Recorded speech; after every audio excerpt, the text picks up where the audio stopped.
الحمد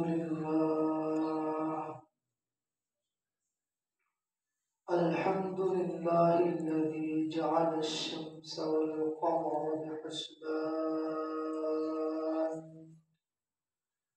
والنجم والشجر يسجدان وفضل جمالا على جمال كما فضل مكانا على مكان وإنسانا على إنسان ونشهد أن لا إله إلا الله وحده لا شريك له أما بعد أعوذ بالله من الشيطان الرجيم لقد كان لكم في رسول الله أسوة حسنة وقال النبي صلى الله عليه وسلم كل أمتي يدخلون الجنة إلا من أبى قيل من أبى يا رسول الله قال من أبى قال من أطاعني دخل الجنة وقد عصاني فقد أبى أو كما قال عليه الصلاة والسلام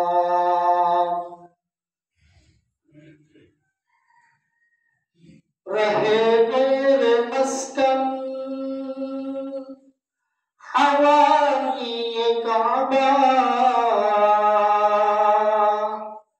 बनी मेरे बचपन प्यारे मदीना जो बहता हुआ दर्द जाएगी सनाए मोहम्मद मुवद्दिल फिजीर सनाए मोहम्मद मुवद्दिल फिजीर हबीबे खुदा अशरफे अंबिया क्या अर्शे मजीदाश कुवत मुत्तका अल्हम्दुलिल्लाह अल्लाह रब्बुल आलमीনের দরবারে লাখ কোটি শুকর যে মহান রব্বুল ইজ্জত আমাদেরকে আল্লাহর মসজিদে জুমার নামাজ পড়ার লক্ষ্যে এসে বসার তৌফিক দান করলেন ওই মহান স্রষ্টার দরবারে দিল থেকে শুকরিয়া আদায় করে আলহামদুলিল্লাহ মুসলমানদের শুকরিয়াটা কেমন যেন নরমাল হয়ে গেল আসলে রবের শুকরিয়া আদায় করবো যিনি আমাকে জবান দান করেছেন যিনি আমাকে কথা বলার শক্তি দান করেছেন ওই রবের জন্য শুকরিয়া আদায় করব দিল থেকে এবং সর্বোচ্চ দিয়ে রবের শুকরিয়া আদায় করব আমরা আবারও শুকরিয়া আদায় করি আলহামদুলিল্লাহ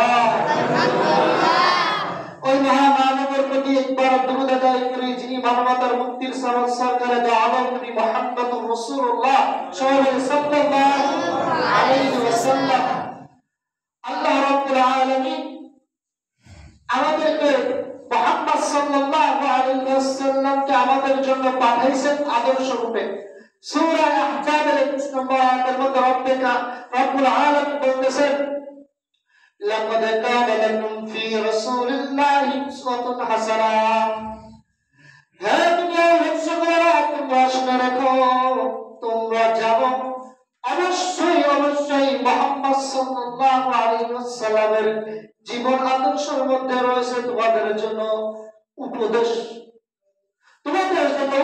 রয়েছে মুহাম্মদ সাল্লাল্লাহু আলাইহি ওয়াসাল্লামের জীবনের মধ্যে তো মুহাম্মদ সাল্লাল্লাহু আলাইহি ওয়াসাল্লামের যেই দিকে যাবে পুরো একটা শক্তিশালী জিন্দেগি যেই দিকে যাবে একটা আদর্শ আপনি খুঁজে পাবেন।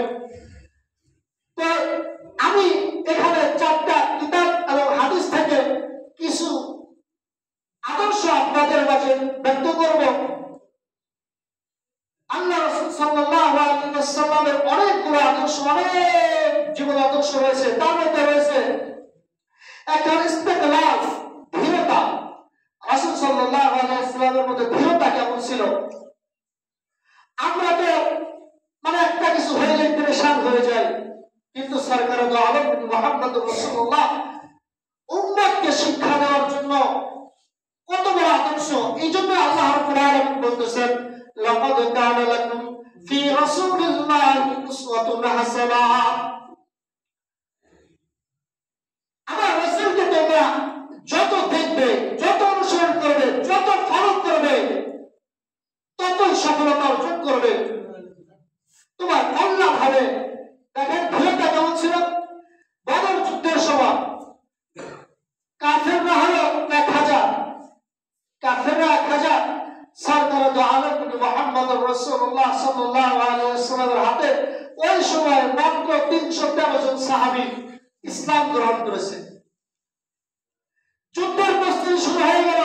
কাফেররা অস্ত্রে সজ্জিত, সবাই অহংকার, অহমিকা ভাব, দাম্ভিকতা, কোনো কিছুর অভাব নেই। আর এর বিপরীতে কাফেররা রাসূল সাল্লাল্লাহু আলাইহি ওয়াসাল্লামের সাহাবীরা মাত্র 313 জন, কোনো অস্ত্র নাই, কোনো সরঞ্জাম নাই, যুদ্ধ করার পোশাক নেই, কোনো ঘোড়া নেই। এমন সময় সাহাবীদের সাথে পরামর্শে বসলেন সরকার দো আলম মুহাম্মদুর রাসূলুল্লাহ। সাহাবীদেরকে নিয়ে বসে বললেন, আমাদের কি করা উচিত? এর আগে সাহাবীরা পরামর্শ দিয়েছিলেন যে আমরা মক্কার বাইরে মাঠে গিয়ে যুদ্ধ করব। যখন দেখলেন ওরা অনেক অস্ত্র সজ্জিত, আমরা তাদের সাথে সাধারণ দৃষ্টিতে 313 জন নিরস্ত্রহীন মানুষ কিভাবে 1000 অস্ত্রে শস্ত্রে সজ্জিত মানুষের সাথে লড়াই করে জিতবে, সাধারণ জেনে ধরে না। তখন সাহাবীরা বললেন, আমরা মাঠে যাব না, আমরা আমাদের স্থানে থেকে যুদ্ধ করব। সরকার দো আলম মুহাম্মদুর রাসূলুল্লাহ একদম দৃঢ়তার সাথে বললেন, যেই মুহাম্মদ আল্লাহর নবী যুদ্ধের জন্য যুদ্ধের পোশাক পরিধান করে বের হয়েছে, আর কখনো পিছে ফিরবে না। তিনি সামনে অগ্রসর হয়ে গেলেন, সাহাবীরা তার পিছে অগ্রসর হয়ে গেল। আল্লাহ তাআলার উপর এই দৃঢ়তা থাকার কারণে আল্লাহ রাব্বুল আলামিন ওই বদরের যুদ্ধে মুসলমানদেরকে বিজয় দান করে দিলেন। কেমন দৃঢ়তা! এরপরে রাসূল সাল্লাল্লাহু আলাইহি ওয়াসাল্লাম একটা গাছের নিচে অবস্থান করতেছিলেন।